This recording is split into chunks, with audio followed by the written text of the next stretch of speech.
Սիրելիներս ուզում եմ պատմել երազ հափշտակության օրերի հետ կապված, ոչ թե ժամանակների, թե որ օրերը կլինեն, որ ժամանակները, ոչ, այլ այն մասին, թե հափշտակությունը եւ հափշտակության մոտիկ օրերը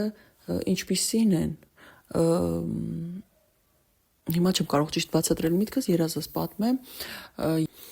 Ուրեմն ինչպիսի երազ տեսա, ես սա պատմել եմ ռուսական ալիքով փետրվարի սկզբին կարծեմ, երբ տեսել եմ, երևի նույն օրերին կամ մոտիկ օրերի պատմել եմ, բայց հիմա հայերենով ուզում եմ պատմել, ուրեմն ինչ եմ տեսնում ես, փորձեմ որքան հնարավոր է հիշել, մանրամասները բաց չթողնել, երազումս հափշտակության ժամանակներ։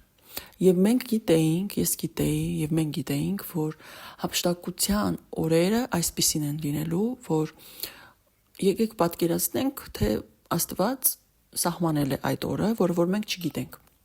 Բայց այդ օրը գտնվում է 7 օրերի մեջ։ Այսինքն վերջին 7 օրեր գոյություն ունեն, որոնք սահմանված են, նախասահմանված են կամ որոնց մեջ մենք գտնվելու ենք, պատկերացնենք նոր տարին, օրինակ, մենք գիտենք, չէ, որ դեկտեմբերի 31-ը նոր տարին է, սկսվում է, 31-ի գիշերը նոր տարին է սկսվում։ Հիմա, այսինքն դեկտեմբերի 23-ին, 24-ին մենք գիտենք, չէ, որ 7 օր է մնացել նոր տարվան, դա անփոփոխ է, դա մենք չենք կարող փոխել, 7 օր է մնում, դեկտեմբերի 24-ին մնում է 7 օր, որ 7 օր հետո կլինի նոր տարի, ես օրինակ եմ բերում, այսինքն ունենք 7 օր, հիմա պատկերացրեք, երբ որ գա հափշտակության ժամանակը, մենք այդպիսի սահմաններով գծված 7 օր ենք ունենալու, եւ ինձ թվում է, որ նրանք, ովքեր Հիսուսի հարսն են, նրանք զգալու են այդ 7 օրերը, վստահ չեմ, շատ վստահ չեմ, բայց այդպիսի զգացողություն ունեմ, որովհետև երազում մենք գիտեինք, որ մենք գտնվում ենք այդ վերջին 7 օրերի մեջ, սակայն չգիտեինք կոնկրետ 7 օրերի մեջ որ օրերին է տեղի ունենալու հափշտակությունը։ Եվ այդ 7 օրերը բաժանվում էին երկու մասի, ինչպես վիշտն է բաժանվում երկու մասի,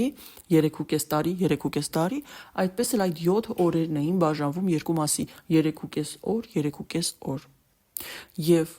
հափշտակությունը երկու մասով էր լինում։ Ես չգիտեմ ինչքան ժամանակը մեկ, ես չեմ ասում 3.5 օրը մեկ էր դա,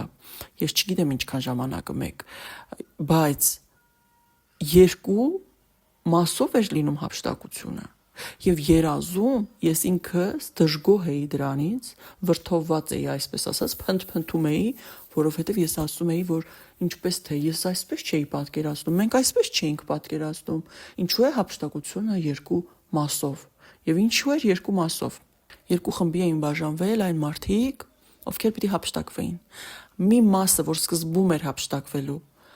այնպիսի ձյունաճերմակ հագուստներով էին, որ կարծես այսպես լուսելին էին, լույսից չէին, բայց շատ սպիտակ ձյունաճերմակ էին։ Եվ երկրորդ խումբը, որ պիտի հափշտակվեր, նրանց հագուստը սպիտակ էր, ոչ թե այդպիսի պսպղուն ձյունաճերմակ։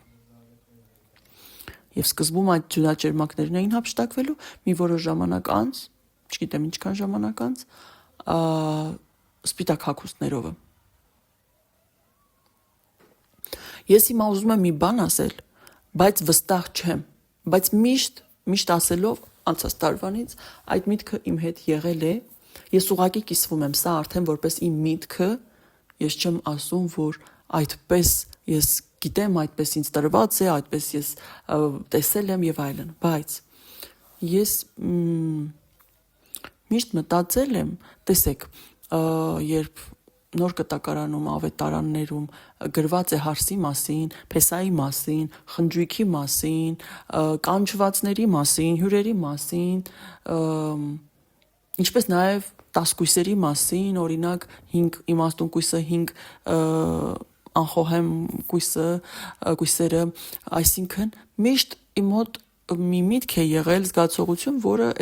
այսպես ասեմ համարձակություն չեմ ունեցել խոսել այդ մասին, մտածելով, որ միգուցե ես սխալ եմ, բայց հիմա ուզում եմ կիսվել, սակայն ասում եմ, սա ուղղակի իմ մտքերն են։ Հիմա ես կարծում եմ, որ գոյություն ունի հարս, Եվ գոյություն ունեն կանչվածներ, հրավիրվածներ։ Եվ հրավիրվածները դրանք հարսը չեն, որովհետև հարսը իր հարսանիքին չի հրավիրվում։ Տեսեք, երբ 5 իմաստուն կույսերը, որ իրենց ջահերը վառ էր մնացել, որովհետև իրենք յուղ ունեին իրենց հետ, հա, Սուրբ Հոգին կար նրանց մեջ, յուղը, երբ 5 կույսերը իմաստուն, որ Փեսան, այսինքն մեր Տեր Հիսուս Քրիստոսը, որ Փեսան դուռը բացեց հարսանեկան սրահի եւ նրանց ներս թողեց, իսկ մյուս 5-ին ասեց գնացեք, ես ձեզ չեմ ճանաչում, ճիշտ է։ Այդ 5 կույսերը ես երբեմն մտածում եմ ոչ թե հարսն է, այլ հրավիրվածները, որովհետեւ կարծում եմ, որ հարսը հարսանիքի սրահում արդեն նստած սպասում է, որովհետեւ հարսը իր հարսանիքին չի հրավիրվում։ Հիշենք այն առակը, որտեղ հիշում եք, որ երբ այն մարդը թագավորի պես մի մեծահարուստ մեկներ, իշխանություն ունեցող ինչ-որ իշխանություն ունեցող մեկներ, որ ամուսնացնում է իր որդուն եւ իր ծառաներին ուղարկում է, որպեսզի մարդկանց հրավիրեն հարսանիքին եւ շատերը հրաժարվում են հարսանիքի գալուց եւ բարկանում է Տերը նրանց եւ հրամայում է, որ գնացեք ճանապարհներին, ով հանդիպի նրանց էլ կանչեք եւ կարևորը սրահը լցվի հարսանեկան եւ հարսանիքը արվի ուրեմն եւ նրա ծառաները ում պատահի բերում են։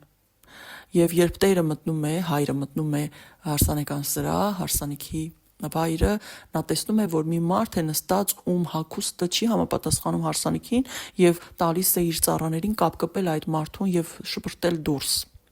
սրահից։ Եվ Տեր Հիսուսն ասում է, եւ այնտեղ ատամների կրճտոց էր եւ ողբ եւ լաց, այսինքն հիմա ես դրա մասին չեմ խոսելու, մենք բոլորս հասկանում ենք, թե դա ինչ է նշանակում, բայց ինչ եմ ուզում ասել, հրավիրվածներ գոյություն ունեն հարսանիքին, ճիշտ է, եւ գոյություն ունի հարս, Փեսա։ Եվ մենք հարսանիքի խնջույքի մասին առակներ շատ ենք հանդիպում եւ հասկանում ենք, որ դա վերաբերում է երկնային խնջույքին, երկնային հարսանիքին, գառան հարսանիքին, սակայն ինչու եմ սա ասում։ Ուղղակի օրինակ բերելով, որ ես մտածում եմ, որ հարսը դա այլ է եւ հրավիրվածները այլ։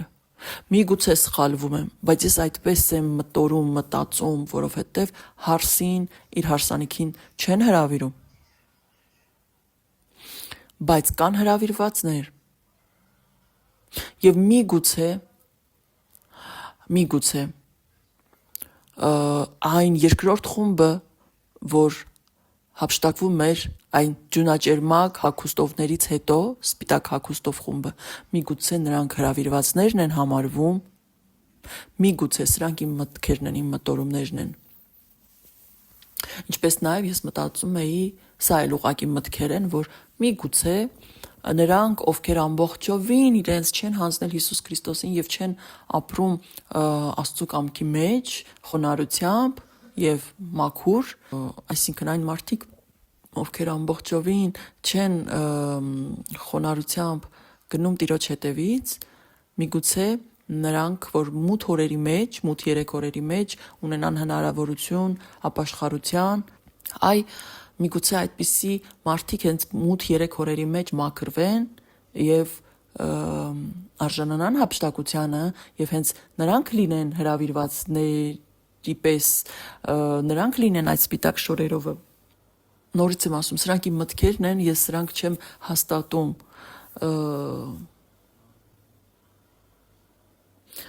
Բայց երազումս ես տեսնում էի եւ դրանից ես ինքս դժգոհ էի, որովհետեւ ես ասում էի, ախր մենք այսպես չգիտեինք, ախր մենք այսպես չէինք սպասում։ Ինչու պիտի այսպես երկու խմբով լիներ, ինչի պետք է երկու խմբի բաժանվեր, ինչի պետք է կեսը սկզբում, կեսը հետո, ու իդեպ կեսը նրանք, ովքեր որ հետո էին հափշտակվում, երկրորդ խումբը, նրանք ինչ որ դժվարությունների միջով էին անցնում։ Եվ ես հիշում եմ, որ մութ էր, մթություն էր երազումս եւ հիշում եմ, որ